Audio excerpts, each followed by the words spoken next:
Name a single country where socialism worked. Name a single country where capitalism worked. Name a single country that doesn't have a corrupt government because of corporations. I'll wait. Name a single country where socialism worked. Okay, it seemed to work in Vietnam really great actually. They never had a famine. Oh, except for the one that killed 2 million people under capitalist rule. Militarily, they helped defeat the Japanese. They repelled their French colonizers. They successfully defended against the United States invasion. They defended against Chinese invasion. And they liberated Cambodia. Despite not being able to catch a fucking break, Vietnam's life expectancy shot up during this time. At 75.3 years, the life expectancy in Vietnam is much higher than it is in many southern states. The city of Hanoi got a state-of-the-art metro line recently, and Ho Chi Minh City is due to have theirs completed by the end of the year. Their literacy rate is almost 98%. Okay, as I was making this video, I learned that over 20% of people in the United States are illiterate, and now I don't want to make it anymore. I'm done. And no, 66% of those people were born here, so... Socialism pretty much worked everywhere if you consider infant mortality, child death rate, life expectancy, crude death rate, crude birth rate, population per physician, population per nursing person, daily per capita calorie supply, adult literacy rate, and secondary education rates to be measures of whether it's working.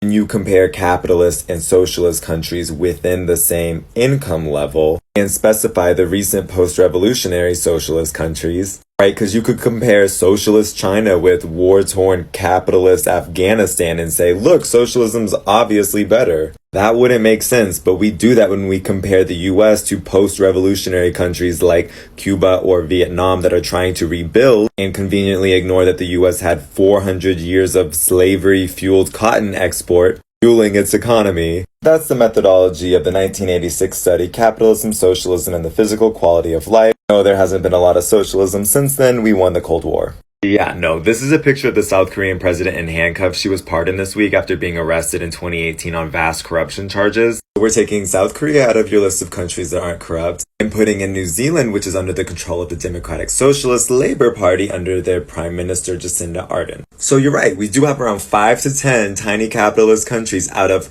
190-ish that do seem to have a handle on their corruption. So you are saying that capitalism works insofar that it doesn't allow private corporations to seize control of governments at about a 3% success rate. And these countries constitute about 1% of the world's population. The world has only seen a couple of handfuls of attempts at socialism. These countries would be considered to be far left by US standards. And still, they rely on exploiting the resources and labor of countries in the global south, other capitalist countries where capitalism isn't working, in order to have the abundance that creates such a vibrant social welfare state.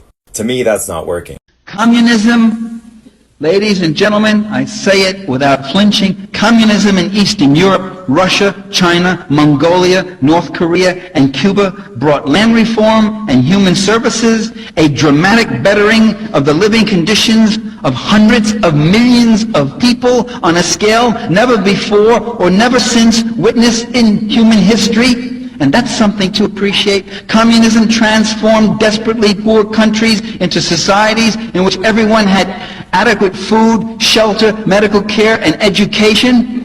And some of us who come from poor families who carry around the hidden injuries of class are very impressed by these achievements and are not willing to dismiss them as economistic. To say that socialism doesn't work is to overlook the fact that it did work, and it worked for hundreds of millions of people. But what about the democratic rights that they lost? We hear U.S. leaders talking about restoring democracy to the communist countries. But these countries, with the exception of Czechoslovakia, were not democracies before communism.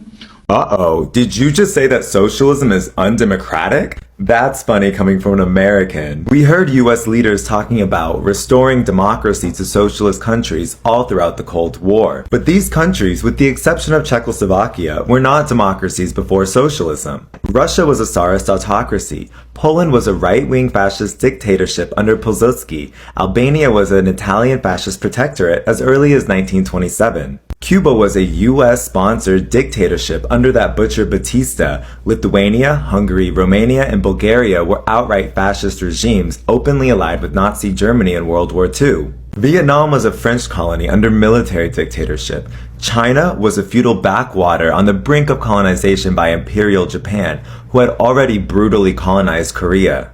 After the war, Koreans tried to have a revolution for independence, but US bombing campaigns killed 1 in 5 citizens of North Korea.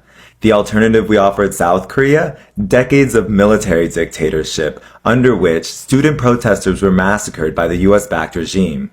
So what democracy are we talking about restoring? And how unserious are we to suggest the right to vote before even the right to literacy had been given to these international peasant classes? During the 20th century, socialism was an integral step toward democracy for the oppressed workers of the Third World, despite the West's best efforts to crush it.